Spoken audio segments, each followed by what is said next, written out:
éolienne 2 fois plus grande demande plus d'espace. Cela pourrait renforcer les nuisances vécues par les citoyens qui ont l'impression de ne pas avoir leur mot à dire. C'est un projet qui est déconnecté de la réalité du patrimoine, de la réalité de l'urbanisme, du monde rural. C'est au fond un projet méprisant pour le monde rural. Bien que c'est présenté comme intégré au paysage avec le jeu des végétations et à l'horizon un langage comme ça très bucolique. Ce sont des machines de la grosse industrie. Ça va être une catastrophe à tout niveau. Quelle va être la perte de valeur de nos maisons, de nos terrains? Nous, on n'est pas rassurés du tout. Au contraire, on est très angoissés. 11 communes sont concernées par ce projet. Mais leur avis est facultatif, car c'est la région wallonne qui doit décider d'accorder ou non le permis. Le bourgmestre de Villers-la-Ville, lui, est catégorique.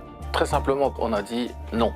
On a remis un avis défavorable. Je pense que Villers a donné sa part du gâteau à l'époque. Maintenant, c'est bon, ça suffit. C'est le paysage qui va être totalement écrasé par ces éoliennes de 250 mètres. C'est quasi la tour Eiffel. Ça pose déjà des difficultés maintenant avec nos petites éoliennes. Donc il ne faut pas demander avec les grandes. Parce qu'en plus, les ombres portées vont arriver au milieu du village de Marbais.